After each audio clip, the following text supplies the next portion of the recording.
If diets actually worked, we wouldn't really need one. But yet, here we are, millions of people, countless meal plans, and endless cycles of hope, frustration, and guilt. And today, we're going to cut through the noise and talk about the real reasons why diets don't work and what you can do instead. In fact, up to 95% of individuals who are on a diet plan end up regaining their weight back plus some. I think it's about time that we stop blaming ourselves and start questioning the approach that we're using to our food. My name is Sloan. Thanks for joining me today. Don't forget to hit that subscribe button so that you never miss an episode. Let's get into it. One of the larger reasons that individuals will fail at a nutrition plan or a diet plan is the all or nothing mindset. This mindset is you have to do it all. And if you have one tiny little thing off of your plan, catastrophe, which means the whole thing has been derailed. There's no flexibility, there's too much stress. Our second reason is unsustainable restrictions. Unsustainable restrictions look like no carbs ever. Our body needs all the macros and all of the micros in order to function at its most optimal, meaning that you don't get sick, you have great clarity in your brain, and you have energy for the day to keep up with whatever the day throws at you. Number 3, a lack of personalization. This looks like, oh, my friend is on Atkins, so I'm doing Atkins too. But it doesn't fit your lifestyle, it doesn't fit your goals, and it doesn't fit your personal daily schedules and routines. When we have a lack of personalization, we can also get a little bit stressed out, which then in turn raises our stress hormones. Number 4, emotional eating.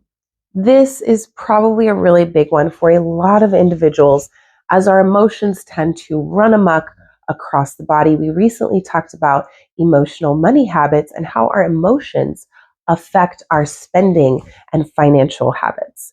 However, they affect so much more than just our money. They also affect the choices in food that we decide to reach for under times of duress. Number 5, this is a big one as well, unrealistic expectations. When I first became a trainer before I moved into lifestyle practitioner, I dealt with this quite often. Individuals coming to me saying, hey, Sloan, I really want to lose all this weight and look like you in 6 months. And I would just say, I'm sorry, that's not possible. When we set up unrealistic expectations for ourselves and then we fail, then we stop doing what we're doing instead of trying a different approach. It can be very, very discouraging. Setting up realistic expectations will help you so that you can also have micro steps and baby steps in between to make it easier to reach that overall goal. Number 6, your environment and triggers. This can be that you come from a family who constantly eats out. So if everyone around you is eating out, you're more likely to eat out as well. Triggers can be anxiety, stress, you had a breakup, and so you reach for a bag of potato chips, a pint of ice cream, or maybe the bottle. Your environment and triggers around you make a huge difference on what you decide to eat. And number 7, a lack of education in nutrition. I cannot emphasize enough how helpful and useful it is just to know even the basics of nutrition, especially for your vessel and your being. Being able to know how greens work with your body and how fruits and vegetables work with your body, what protein does for you, how carbohydrates fuel you, and what fat does for the brain.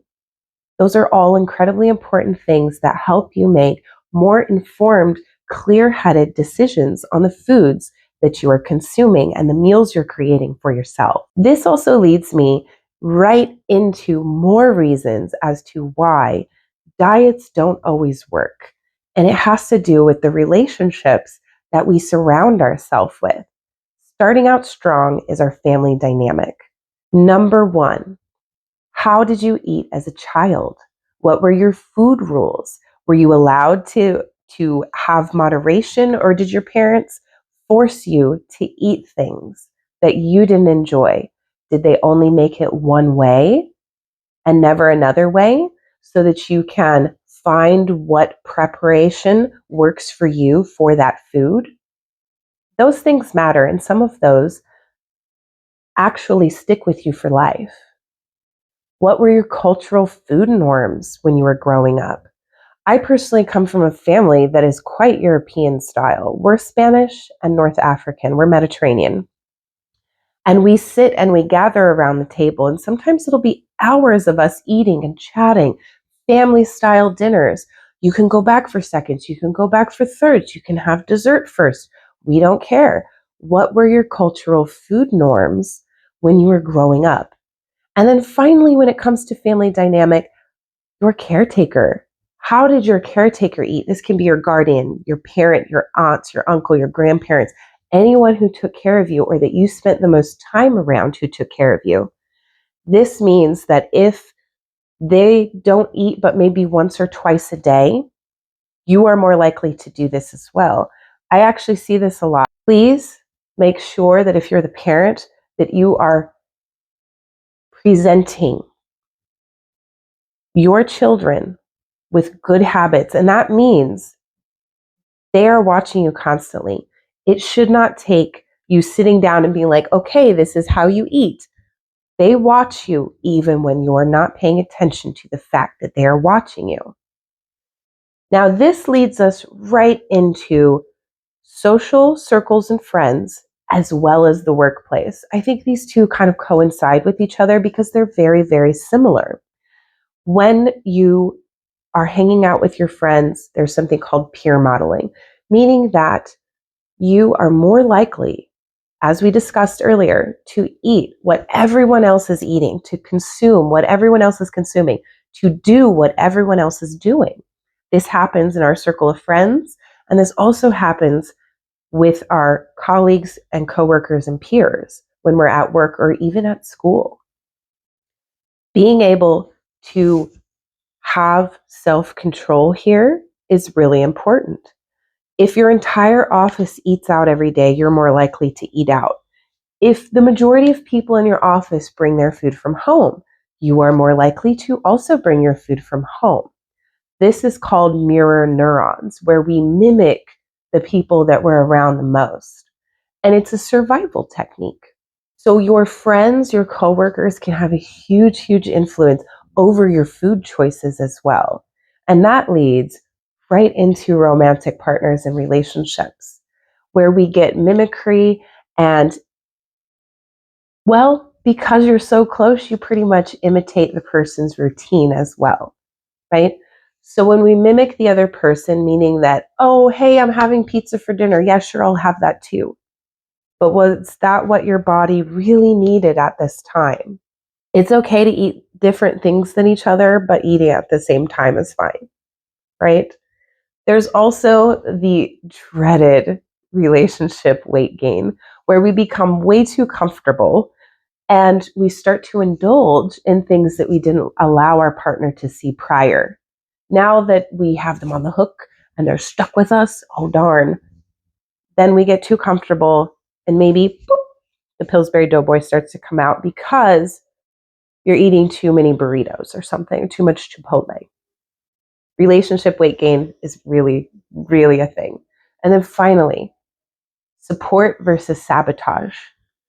Do you have a toxic relationship with your partner, or do you have a healthy relationship with your partner where you support each other? Hey babe, I noticed I've been gaining a little bit of weight. I'd really like it if we could have a little bit leaner meals, maybe less fatty meals, or moderate the carbs more and have more protein. Yeah, I think that's a great idea. I've been feeling sluggish too. Versus, hey babe, I noticed that I've been gaining weight. Yeah, you have. Immediate sabotage, immediate guilt, immediate shame, immediate put down. If your partner is not supportive, you are less likely to succeed. As you can see already, there are so many factors that play into why diets don't work, and we haven't even reached the last ones yet. So let's get into those. So another one that a lot of people don't realize is actually happening, as we mentioned before, is mirror neurons. When you are mirroring somebody, you're doing it usually subconsciously.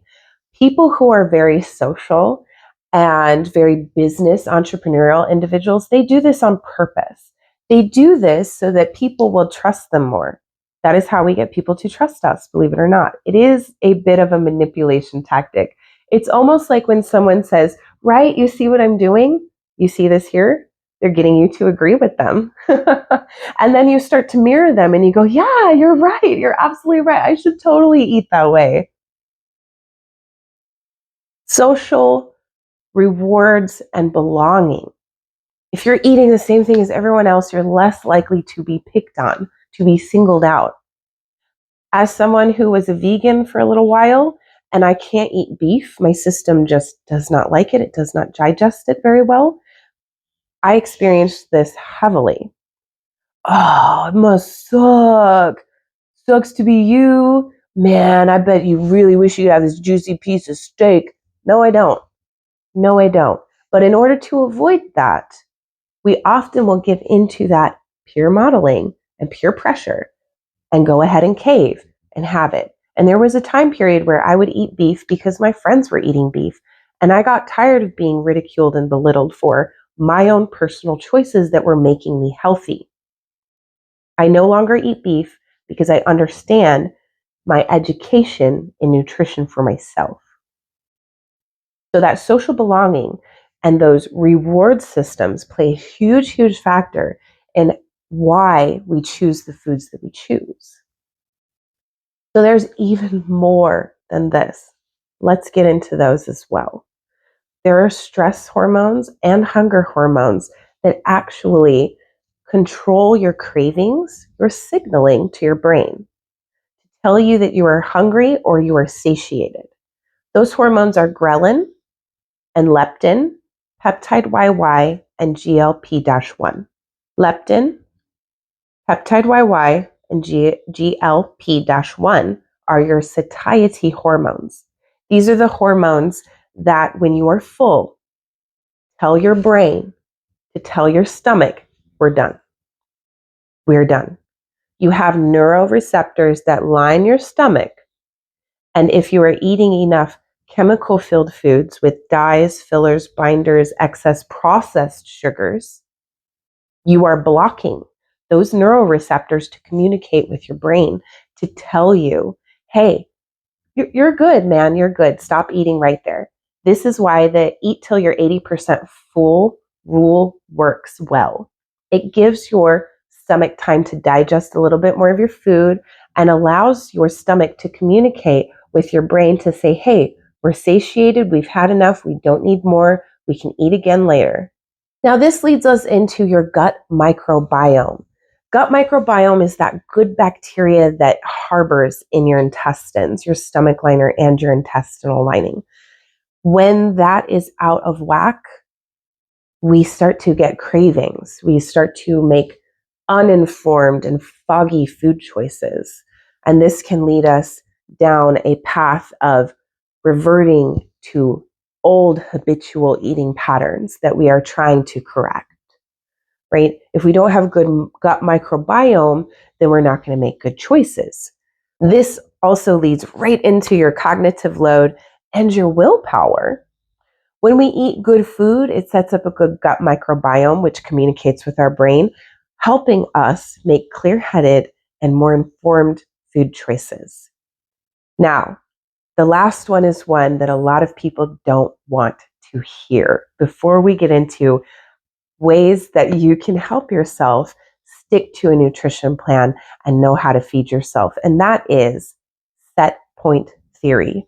Set point theory is when the body focuses on a particular weight range for survival, meaning that if you are moving through a movement therapy sessions or exercise journey with somebody along with your nutrition, or vice versa, maybe you split it up, you're just working out or you're just doing diet, and you're having trouble with losing weight, it can take your body up to 2 years before it will finally realize it is not under attack, that it is not starving, and that you are giving it a new baseline to work off of, a healthier baseline to work off of. This is the thing I feel most people do not know and they do not understand. And it is what hinders most of them. They go do a program for 6 months, lose maybe 10 pounds, but then they don't see anything else.